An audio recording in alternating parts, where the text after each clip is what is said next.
¿Cómo están? Bienvenidos a Combinación Clave. Estamos partiendo ya y tenemos conectados a un viejo panel que hace su redebut en esta nueva temporada. Uno desde Barcelona, España. Alberto Mayol, ¿cómo estás?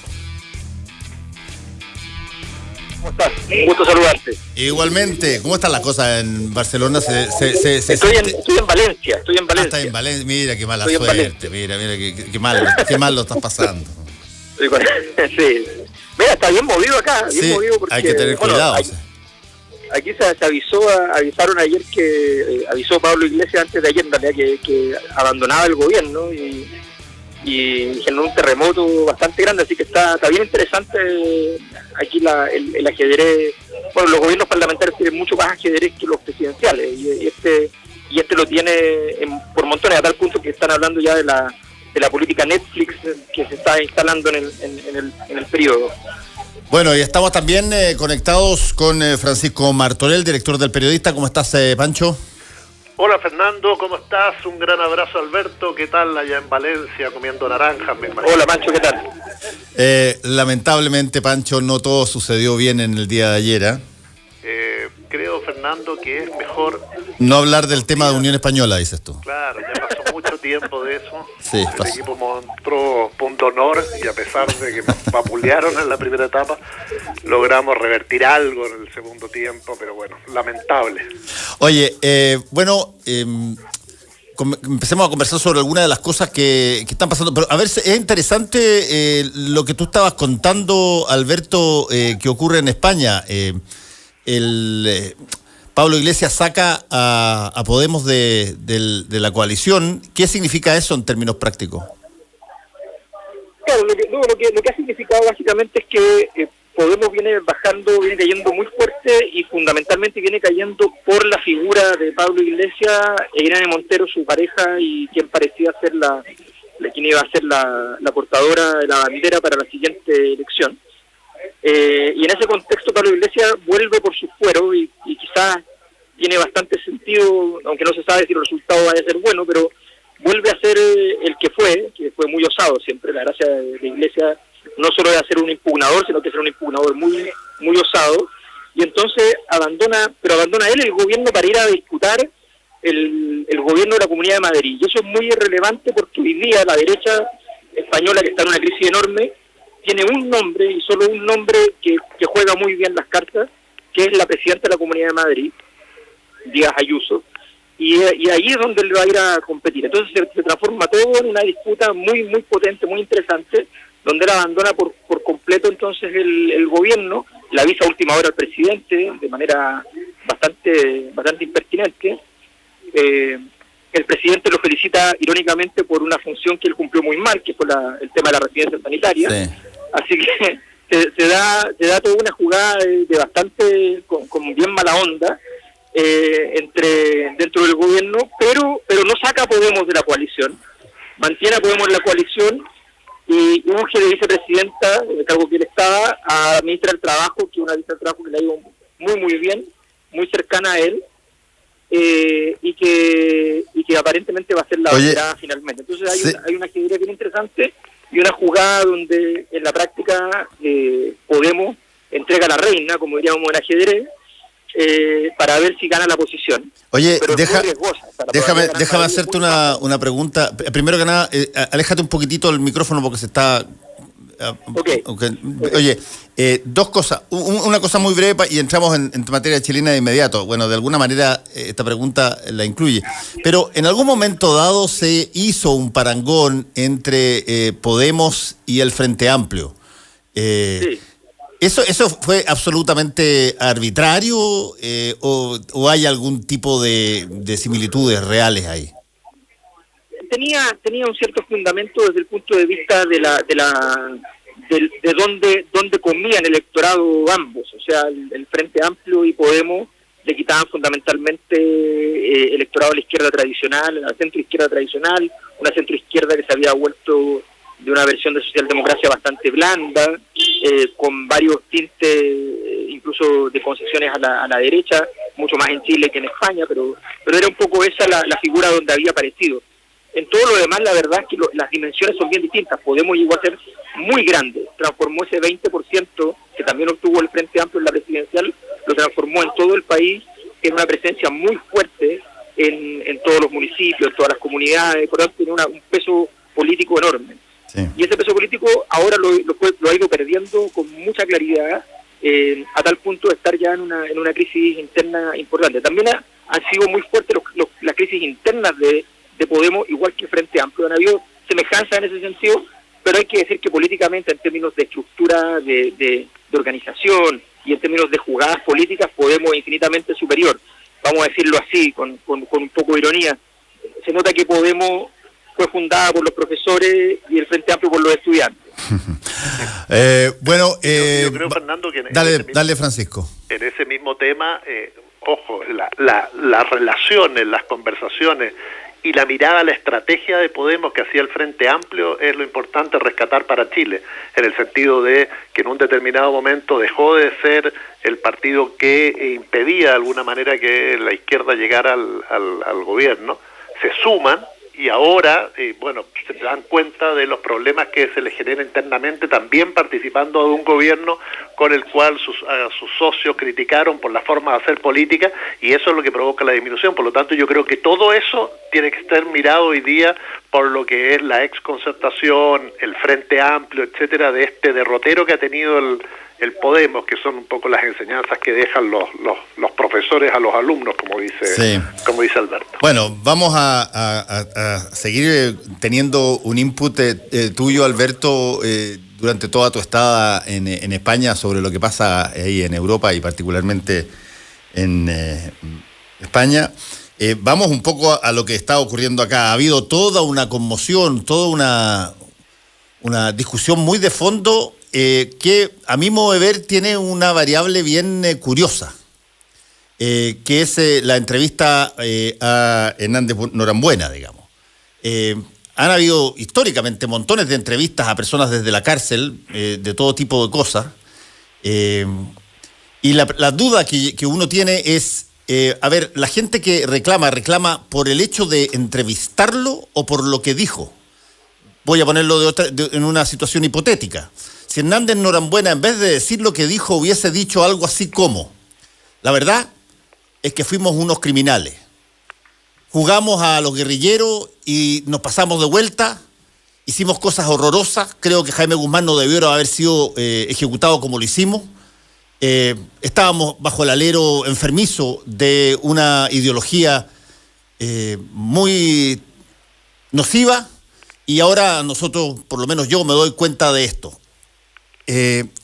Ese tipo de declaración, si es que lo hubiese hecho, hubiese sido condenado exactamente igual por el hecho de haber dado una entrevista desde la cárcel una persona que es un criminal, un asesino, o habría sido usado pero por todos aquellos que formaban parte de quienes apoyaban la dictadura y sobre todo de quienes condenaron el crimen de Jaime Guzmán, pero una y otra vez como prueba de que el Partido Comunista y el Frente Patriótico Manuel Rodríguez eran organizaciones criminales. Porque la lógica de decir que no tienen derecho los presos, y particularmente los presos por este tipo de asesinato, a hablar, habría impedido que esas declaraciones hubiesen sido reproducidas, ¿no?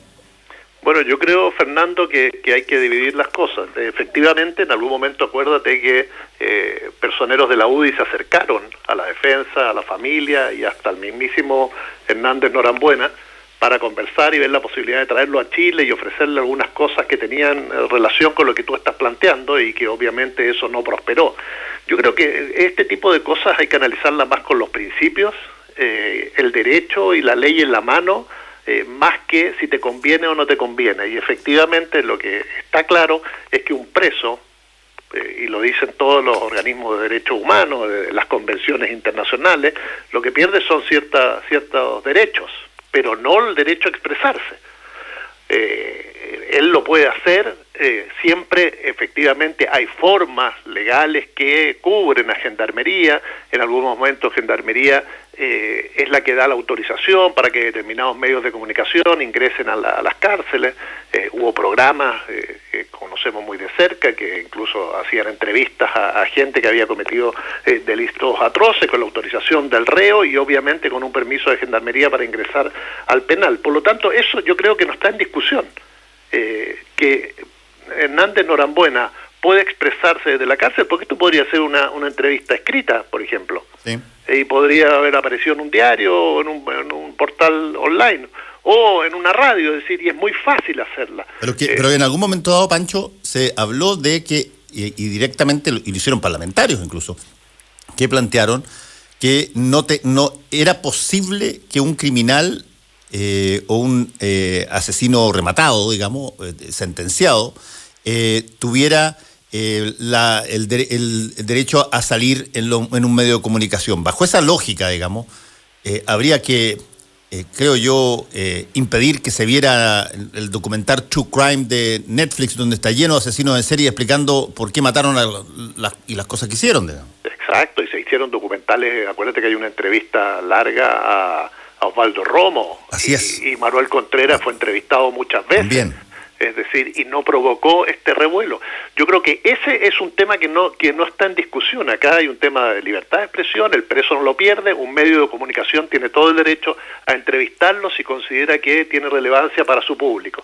Ahora, otra cosa es lo que haga ese medio de comunicación y la forma que periodísticamente resuelva el asunto. Sí. Y ahí podríamos hablar latamente sobre el tema, si es que la entrevista fue buena, si cumplió lo que uno esperaba de la misma, si el programa que se hizo fue, pero ya es un análisis más del tipo periodístico y va por otro camino. A mi juicio, por ejemplo, la entrevista, salvo algunas cosas muy menores, no aporta mucho la forma en que fue realizada, y el programa quizá se perdió la gran oportunidad de tocar un tema de fondo en la historia de Chile, con uno de los personajes trascendentales en lo que fue la lucha contra la dictadura y la violencia post-dictadura, en los primeros años de la democracia, y eso no lo vimos, pero ese ya es un análisis profesional. Ahora que el medio de comunicación tiene derecho a hacerlo y Hernández Norambuena a expresarse, de eso no hay discusión,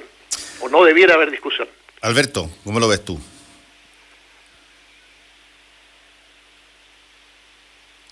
Alberto Mayol, se nos cayó, parece Alberto. Es que ahí es donde aparece el famoso Serrano. ¿Estás, Alberto? Hay una explicación, a mi juicio, una explicación que diría que es mala, pero una explicación de por qué se genera este revuelo. Obviamente los argumentos en sí mismos son absurdos del todo. Primero porque han ocurrido muchísimas entrevistas de personas que han cometido crímenes. Hay programas dedicados a personas que han sido asesinos, ¿ya?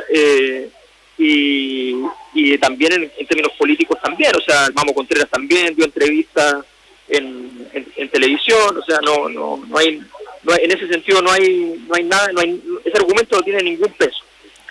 Ahora, yo creo que lo que complica la escena es más bien otra cosa, y es que la transición chilena se construyó a partir de un constructo que permitió eliminar quirúrgicamente los fenómenos ocurridos a través de la lucha contra la dictadura en la vía armada, como simplemente algo de lo cual era mejor no hablar, ni condenarlo demasiado, ni aceptarlo bajo ninguna circunstancia, pero en cualquier caso evitar el tema. Y se construyó bajo esa premisa. Y obviamente cuando aparecen entrevistas de quienes participaron en la vía armada, que van y dicen, sí, estábamos un poco locos, efectivamente eso mantiene la tesis y no hay problema. Pero cuando aparece alguien que plantea que no hay arrepentimiento político, ¿ya?, que sabe que es un error político, pero no hay arrepentimiento respecto al hecho mismo, a la justicia del hecho, ¿ya?, que revela en todo caso hay un análisis político que hacer ahí que es importante. O sea, él reconoce que hay un error político que transforma a la UDI probablemente sin ese asesinato a la UDI en un partido de masas, no en un partido de secta, ¿no? Y eso es bien importante tenerlo claro. Por tanto, el error político es gigantesco, pero más allá de eso, efectivamente, la posibilidad de discutir, ya que hay un tema que no es menor como país, a mí me llama la atención, de hecho, en términos de tesis de grado, de tesis de posgrado, de investigación histórica, de las entrevistas, de investigaciones periodísticas, de las entrevistas en televisión, en distintos ámbitos de la prensa. Todavía en Chile quedan muchas personas que tuvieron distintos tipos de protagonismo, entre ellos el de la Vía Armada en la década de los 80, y de eso tenemos muy pocos testimonios, muy poca historia, muy poca densidad de entender qué es lo que pasó, cuáles fueron las disputas internas, cómo se define, o sea, la pregunta clave es definir cómo se tomó la decisión del asesinato de Jaime Guzmán, por ejemplo. Todo eso, hay algunas respuestas, hay algunas entrevistas donde se ha hecho, siempre saldrá alguien diciendo que eso, pero no tiene la densidad, el volumen de desarrollo, que es lo que uno esperaría para la magnitud del tema. Entonces, en ese contexto, a mí me parece que al contrario, lo que hace falta es tratar más todos estos temas, no solamente el tema de la Vía Armada, pero los temas históricos que quedan un poquito de soslayo. La historia interna de la dictadura, por ejemplo, no hay prácticamente nada, la historia de la disidencia del general Lee dentro de la Junta de Gobierno. ¿Ya? Todo ese tipo de temas están escondidos porque complican la escena, porque esto se diseñó en blanco y negro. Y en ese blanco y negro, entonces, alguien que está conversando, está explicando lo que hizo, plantea algunos grises. Mal, bien, la entrevista, si uno dijera en el análisis así como que hacen fríamente los comunicólogos norteamericanos, digamos, la entrevista no fue un gran acierto de Hernández Norambuena, no estaba preparada, no la diseñó para poder producir el efecto que probablemente esperaba producir. ¿Ya? Generó impacto por el mero hecho, como dice Fernando, por el mero hecho de que la entrevista exista y que no haya este gesto de arrepentimiento que habría transformado entonces en una nueva misa de la transición de la entrevista, y lo que pasó fue lo contrario. Echó un par de pelos a la sopa, no todos los que podría haber hecho, la verdad, esa es la verdad. La entrevista efectivamente por ambos lados, digamos, no tiene todo el peso que podría haber tenido, pero bueno, en ese contexto nos movemos, y lo sorprendente es que sigamos. Para mí esto se suma a la construcción de nuestra versión ridícula del muro de Berlín, digamos, en la ciudad. O sea, es otra demostración de nuestra incapacidad para afrontar los procesos más difíciles que estamos viviendo. Ahora, esto yo concuerdo contigo en que hay un montón de situaciones que probablemente debieran ser mucho más desmenuzadas, y probablemente te voy a decir una cosa, yo tengo la impresión, y Pancho, corrígeme si me equivoco, estábamos los dos en la misma revista en esa época, pero yo tengo la impresión de que hubo cualquier cantidad de periodismo respecto de entrevistas, personas y en todo orden de cosas, no solamente sobre las personas que combatían a la dictadura, también sobre las personas que eran funcionarios o eran parte de la dictadura. Y la historia, básicamente, en términos de la historia criminal, llámalo así, de la dictadura, tú la puedes encontrar prácticamente en un 80% escrita en esa época, en esa misma época. Sí, no tengo nada que corregirte, es decir, a mí siempre me he sacado el sombrero con agrava la falta. O sea, con las investigaciones de esos años. Esos antecedentes existen en esa época, y sin embargo después no había una elaboración de eso, y efectivamente se le echó tierra encima. Claro, pero es que ahí también, bueno, hay trabajo por hacer, trabajo que se está haciendo, y en general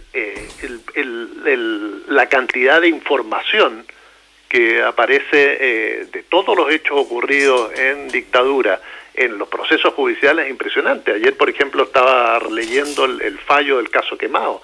Es un fallo de 550 páginas, es decir, donde aparece toda la información de lo que ocurrió con Carmen Gloria Quintana, Rodrigo Rojas de Negri.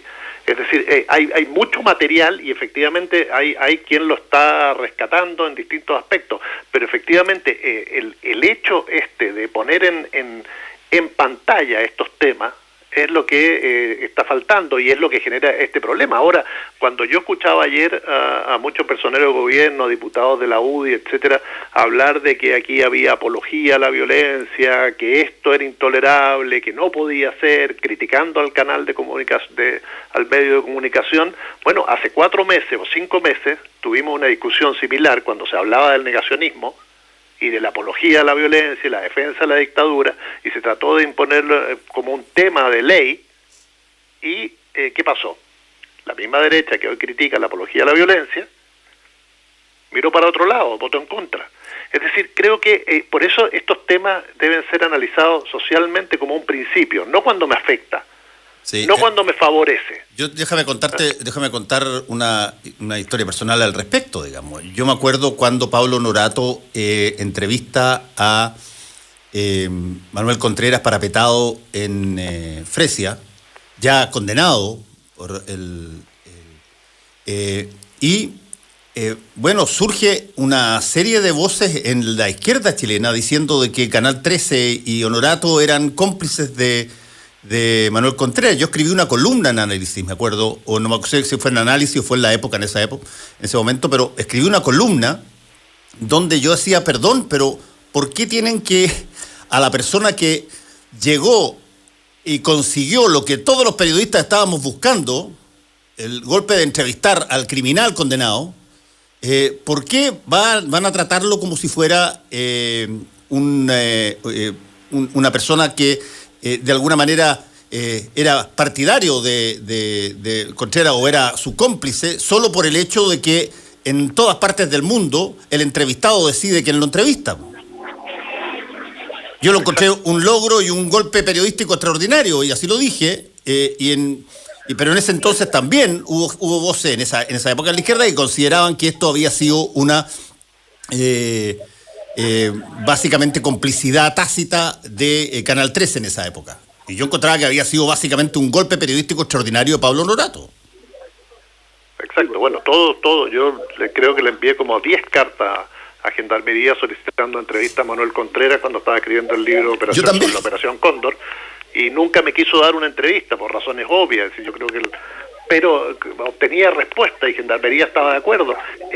Por lo tanto, no es, por eso insisto, no es un problema desde el punto de vista de la libertad de expresión y los derechos que tiene un preso a expresarse y un medio de comunicación a buscar a ese preso. Es un tema que tiene que ver que la sociedad chilena no resuelve estos asuntos desde un punto de vista de un principio, y eso es lo cultural. Es decir, estamos siempre de acuerdo en que hay que censurar al otro cuando ese nos afecta. Sí. Cuando esa opinión nos afecta. Es decir, si no entendemos eso, cada hecho que ocurre, vamos a ver un día a los del Partido Socialista, a la Democracia Cristiana, al PPD criticando porque entrevistan a una persona que los perjudica, y después a la semana siguiente a los otros. Es decir, tenemos que aprender a valorar las situaciones de acuerdo a principios para que podamos avanzar en sociedad y justamente que saquemos provecho de cosas como esta. Es decir, el debate hoy día debe ser sobre otra cosa, no sobre el si tiene derecho o no a expresarse. El debate es sobre el fondo del asunto. Y en ese aspecto hay dos situaciones. Una periodística, que si cumplió o no cumplió el medio de comunicación con lo que se había planteado, y otra política, que es analizar la situación. Y creo que las sociedades aprenden cuando gente como Hernández Norambuena, cuando gente de distintos sectores de alguna manera nos muestran nuestras heridas, nos muestran nuestros dolores, participaron en ellas, son capaces de reflexionar al respecto. Y eso es lo que no le estamos sacando provecho a los actores. Entonces, ¿qué ocurre? Las heridas quedan tapadas con tierra por el paso del tiempo, y obviamente que reflotan, y es lo que hemos estado viviendo en la sociedad chilena hace mucho tiempo. Alberto. Sí. Podemos hablar, porque quedan todavía 4 minutos, y me gustaría conocer un poco tu reflexión sobre cómo se está viendo. Tú no estás hace mucho tiempo afuera, pero estás afuera, y por lo tanto no sé si es que la perspectiva cambia para mirar lo que pasa en Chile. Mira, la verdad es que yo creo que el proceso de alguna manera que estamos viviendo es un proceso que está sumido en la confusión. Y en ese contexto yo creo que esto lo que estábamos hablando ahora, o sea, que finalmente tenemos que estar todo el rato en una discusión formal y no podemos salir de ella, y de alguna manera estamos empantanados en discusiones como esta, o la de la Plaza Italia, o qué sé yo, estamos siempre en eso. Revela que estamos frente a un desafío el más grande de nuestra historia, probablemente en términos republicanos, como construir una constitución como la que vamos a construir, con una asamblea constituyente, y resulta que al mismo tiempo no estamos con la concentración en ello. Entonces eso es lo que es complejo, lo que es delicado, lo que me parece que todavía no se arma. Ahora, la historia es veleidosa y de repente todo parece estar muy enredado, de repente con dos movimientos las cosas se aclaran, se alinean. Por tanto, uno en estas cosas no hay que ser ni pesimista ni optimista, hay que asumir que efectivamente las cosas son como son, y no hay que dramatizarlas tanto, pero efectivamente me da la impresión de que de momento el escenario es bastante confuso. Sí, bueno, aparte de este episodio de ahora, estamos en una situación donde en todas partes del mundo, Francisco y Alberto, ha habido una, yo te diría, una vuelta a preocuparse mucho porque la pandemia está bastante desatada en varios lugares.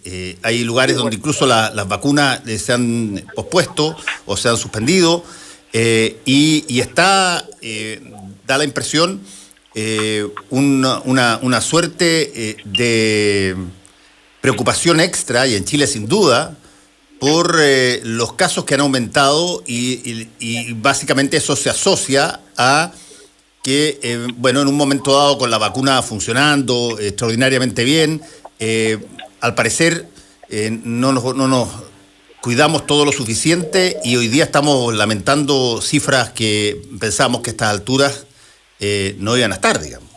Pancho. Sí, mire, la situación generada por AstraZeneca en Europa, como tú dices, esto de que se haya suspendido su aplicación, provoca un problema grave de abastecimiento de vacunas. Ahora, nosotros supuestamente hemos hecho una muy buena campaña de vacunación. Tenemos 5 millones de personas vacunadas, pero efectivamente el relajo del verano, sumado a lo que ocurre en marzo, esta sensación además de que la vacuna te protege, hace que mucha gente que incluso con primera dosis sigue o tiene una vida normal y se ha contagiado.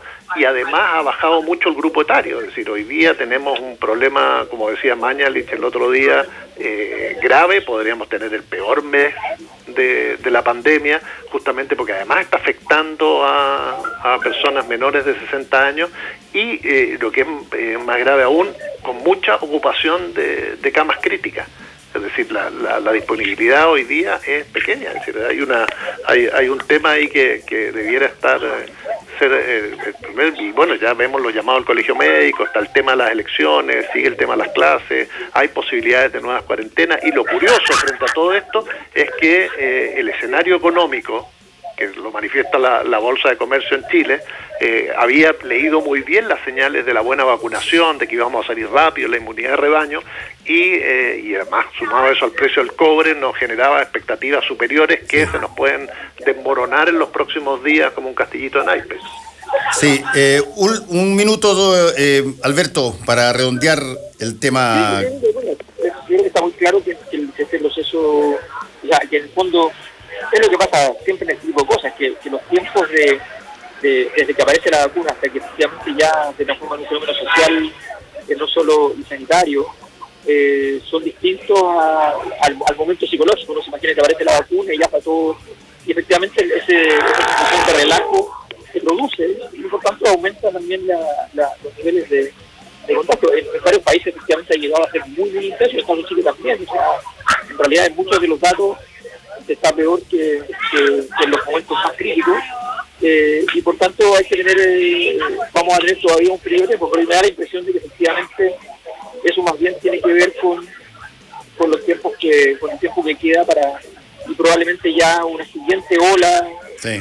Si uno mira la historia de las epidemias, siempre son más o menos 3-4 años, y son 3 o 4 brotes importantes, y aparentemente en este caso vamos a tener 2.5, entre comillas, y no más, y en ese sentido hay una diferencia, un alivio para las sociedades, para el sistema sanitario y para la economía, porque hay muchos países que en ese sentido están muy complicados por aquello.